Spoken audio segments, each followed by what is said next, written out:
yang kita cintai ini, marilah kita bersyukur kepada Allah Subhanahu wa taala dengan ucapan alhamdulillah warabbil alamin. Sholawat dan salam semoga selalu kita limpahkan kepada baginda Rasul Nabi Muhammad SAW. Semoga kita mendapat syafaat beliau di yaumil qiyamah. Alhamdulillah, pagi hari ini sebelum kita mulai, langkah baiknya kita berdoa bersama-sama. Silakan untuk ketua kelas memimpin doanya. Marilah kawan-kawan kita berdoa. Berdoa mulai. Bismillahirrahmanirrahim. Rabbi zidni ilman warzuqni fahma. Amin. Alhamdulillah, kita telah berdoa.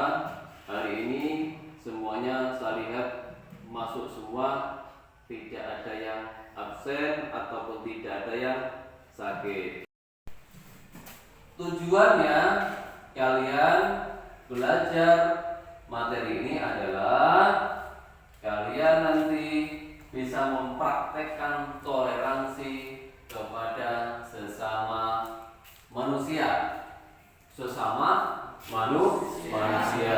Kemudian kalian bisa menerima kemajukan perbedaan di dalam masyarakat. Kemudian juga menerima bahwa agama yang ada di dunia ini banyak sekali. Di Indonesia ada 6 agama yang diakui, ya kan? Nah, silahkan kalian salah satu membaca Al-Quran surat Al-Hujurat ayat 13. Silahkan. Bismillahirrahmanirrahim. Ya ayyuhan nasu inna khalaqnakum min dzakarin wa untha wa ja'alnakum syu'uban wa qabaila lita'arafu. Inna akramakum indallahi atqakum. Innallaha alimun khabir. Alhamdulillahirrahmanirrahim. Terima kasih bacaannya. Kalian setelah membaca Al-Quran tentang surat Al-Hujurat ayat 13 sudah diketahui bahwa artinya bahwa manusia diciptakan bersuku-suku, berbangsa-bangsa agar saling mengenali. Seperti kalian di sini banyak suku bangsa, ada Jawa, ada Dayak, ada Sunda, ada dari Lombok sebagainya, ya. Sehingga kalian bisa hidup saling rukun. Alhamdulillah, pagi hari ini kita belajar bab 8, yaitu materinya menjadi generasi yang toleran, membangun harmoni intern dan antar umat. Kita perhatikan di layar monitor kita, ya. Apa yang kita pelajari? Menjadi generasi toleran, membangun harmoni dan antar umat beragama. Seperti yang kalian lakukan pada pagi hari ini, kalian dari sekolah mendapatkan tugas mengumpulkan apa? Mengumpulkan beras. Untuk apa beras itu? Untuk disalurkan kepada anak yatim dan yang membutuhkan. Yang dibagikan siapa nanti? Semua kepada warga di SMP ini, kepada yang yatim dan kepada yang membutuhkan, tanpa melihat suku, tanpa melihat agama ataupun rasnya. Padahal ini acara kita yang beragama Islam, yaitu menyantuni anak yatim piatu. Kalian membagi 3 kelompok. Silakan.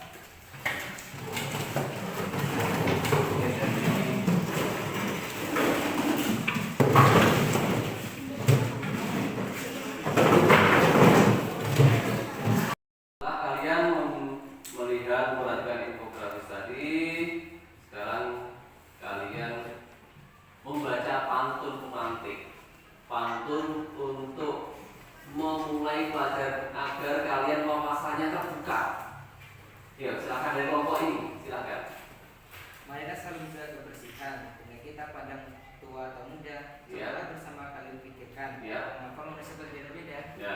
Pertanyaannya, mengapa manusia itu berbeda-beda? Yuk, silakan. Ada yang bisa jawab di kelompok ini, silakan. Kenapa manusia berbeda-beda? Allah menciptakan manusia dengan beragam bentuk, warna kulit, bahasa, dan budaya sebagai kehendaknya. Keberagaman ini merupakan rencananya agar manusia saling mengenal dan berinteraksi. Ya, boleh. Oke. Kelompok yang lain ini manusia kenapa Allah menciptakan berbeda-beda? Keberagaman manusia menjadi ujian bagi setiap individu untuk saling berinteraksi dengan rasa tenggang, rasa dan saling menghormati tanpa memandang perbedaan fisik atau latar belakang. Ya, terima kasih. Sekarang pantun kedua. Setelah kalian melihat infografisnya, memperhatikan infografisnya, dan tadi sudah ada memberi contoh bagaimana bekerja sama dengan agama yang lain. Sekarang kita masuk ke materinya. Perhatikan video dari YouTube berikut ini. Ya, perhatikan.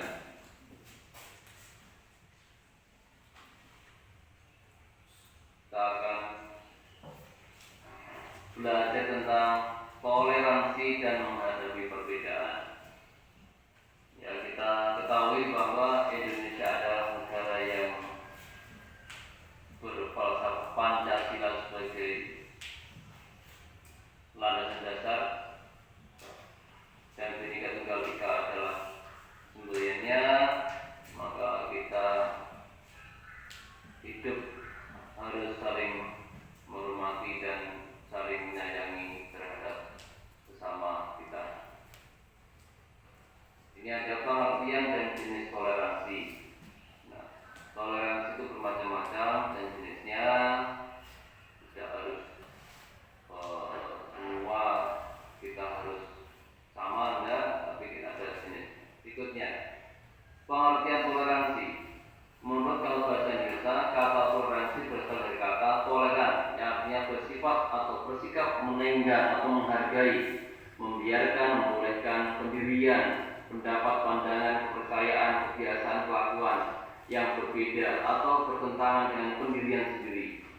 Toleransi merupakan sikap yang dimiliki seseorang dalam menghargai adanya suatu perbedaan antara dirinya dengan orang lain. Perbedaan yang dimaksud meliputi suku, ras, bahasa, budaya, kondisi fisik, dan agama yang kelot. Dari pengertian tersebut dapat dipahami bahwa toleransi adalah sikap yang perilaku saling menghormati dan menghargai berbagai macam perbedaan. Jenis toleransi. Nah, toleransi beragama. Yang pertama kita bahas toleransi beragama. Toleransi beragama artinya sikap saling menghormati dan menghargai perbedaan antara umat beragama. Kemudian toleransi budaya. Sikap menghormati ragam budaya yang ada tanpa menilai lebih tinggi atau lebih rendah budaya yang satu dengan yang lain. Toleransi berpolitik menekankan bagaimana menghargai dan menghormati hak politik yang dimiliki seseorang. Ini jenis toleransi yang kita pelajari ada 3. Sekarang tujuan dan manfaat toleransi. Tujuan dan manfaatnya adalah menjaga keharmonisan kehidupan di masyarakat. Kemudian mencegah tindakan diskriminasi, mencegah perpecahan, menyatukan perbedaan, meningkatkan perdamaian. Ini adalah tujuan toleransi. Berikutnya, toleransi berikutnya menumbuhkan rasa persaudaraan, menumbuhkan rasa cinta dan kasih sayang, membangun rasa nasionalisme, mengurangi sifat egois, mempermudah proses bermusyawarah atau musyawarah. Penerapan toleransi dalam kehidupan. Ya, setelah kalian melihat video tentang materi pembelajaran ini, tugas kalian adalah di situ ada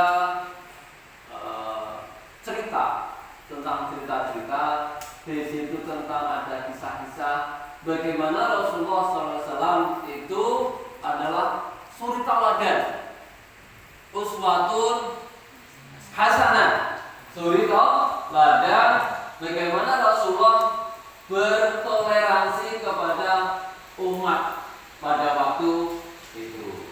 Ya, silakan kalian menelaah materi yang ada di buku kalian, dan nanti kalian bekerja sama untuk menelaah itu. Kemudian tugasnya lagi salah satu dari kelompoknya untuk membacakan hasil telaah kalian membaca materi. Silahkan dimulai dari per kelompok. Silahkan. Sebelum kalian membaca telaah dari materi yang kalian diskusikan per kelompok tadi, untuk menyemangati kalian agar membacanya lebih semangat, silahkan berdiri semuanya. Ya, membaca huruf dari suku bangsa teman-teman kalian di dalam kelas ini. Kalau bahasa Indonesia 1, 2, 3, 4. Ya, sekarang sama-sama kita. Saya juga melihat sini. Saya juga belum hafal semuanya. Siap? Siap. Perhatikan tangan saya. Mulai. 1, 2, 3, 4. Nah, dari suku Dayak dulu. Dari suku Dayak. Perhatikan, yuk, sama-sama. Ije, due, telu, epat. Ije, due, telu, epat. Ije, due, telu, epat. Ije, due, telu, ije. Terima kasih. Ya, sekarang ke bahasa Sunda. Ya, bahasa Sunda. Mulai. 1, 2, 3. Iji, 2, 3, 4. Iji, 4, 4, 3, 3. Ya, terima kasih untuk ya, yang terakhir yang dari Jawa, dari bahasa Jawa. Sekarang mulai. 1, 2, 3. Tiga sekawan. Tunggal.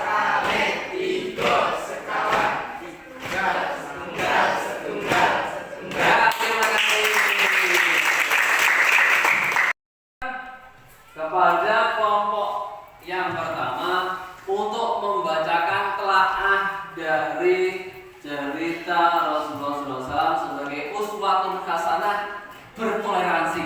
Silakan berdiri. Nabi Muhammad SAW tidak memaksa Abu Thalib memeluk Islam.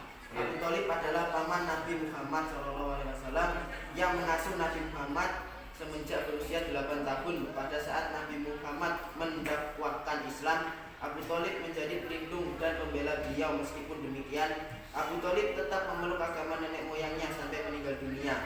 Abu Thalib tetap pada agama yang dipeluknya. Nabi Muhammad SAW tidak pernah memaksa pamannya itu untuk memeluk agama Islam. Sebagai seorang Nabi, Muhammad SAW hanya mendakwahkan risalah yang diamanahkan kepadanya. Nabi Muhammad SAW menghormati pilihan pamannya itu. Nabi Muhammad bersikap toleran terhadap pilihan Abu Thalib untuk tetap pada agama nenek moyangnya sampai akhir hayat. Ya, terima kasih Tuhan. Kalian tadi telah membacakan kisah-kisah yang kalian rangkum berkelompok. Ada satu cerita lagi tentang Rasulullah itu sangat toleran terhadap orang Yahudi. Ceritanya gimana? Ada orang Yahudi itu buta. Dia di pasar, di depan pintu pasar, dia duduknya di situ. Setiap hari kerjanya duduk di situ. Nah, orang Yahudi tadi selalu memusuhi Rasulullah, selalu menjelek-jelekkan Rasulullah. Padahal Rasulullah itu setiap hari datang kepada orang Yahudi itu memberi makan. memberi makan kepada orang Yahudi tadi. Yang beri makan siapa? Rasulullah. Tapi orang Yahudi tadi karena buta sehingga tidak tahu bahwa itu yang yang memberi makan adalah Rasulullah SAW. Singkat cerita, pada waktu itu Rasulullah SAW meninggal dunia. Ya, Rasulullah meninggal. Abu Bakar, sahabat yang paling dekat, datang ke rumah Aisyah, istri Rasulullah. Ya Aisyah, apa yang dilakukan Rasulullah setiap pagi? Saya akan ikut dengannya. Nah, kemudian Aisyah menjawab, Rasulullah SAW setiap pagi selalu datang ke pasar untuk memberi makan kepada orang buta yang ada di pasar, yaitu orang Yahudi. Datanglah kepada orang Yahudi yang buta tadi, siapa? Abu Bakar As-Siddiq yang sahabatnya, kemudian memberi makan, menyuapi, karena biasa Nabi datang kepada orang Yahudi disuapi sekalian. Kalau disuapi, nasinya dilumerkan, dihancurkan. Kemudian orang Yahudi tadi karena yang datang bukan Rasulullah, hei, kamu siapa ini? Ini bukan orang yang biasa memberi makan saya. Kenapa? Kalau orang yang menyuapi saya itu setiap hari nasinya lumer, nasinya enak, kamu enggak. Ini kamu siapa? Saya Abu Bakar. Abu Bakar itu siapa? Sahabatnya Rasulullah. Yang datang setiap hari kepada kamu itu adalah Rasulullah SAW. Orang Yahudi tadi kemudian menangis, padahal yang dia jelek-jelekkan setiap hari itu adalah orang yang setiap hari menyuapi kepada Rasulullah SAW.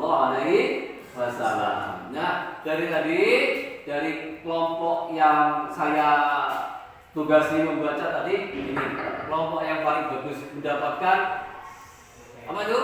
Pulpen sebagai hadiah dari saya. Sip.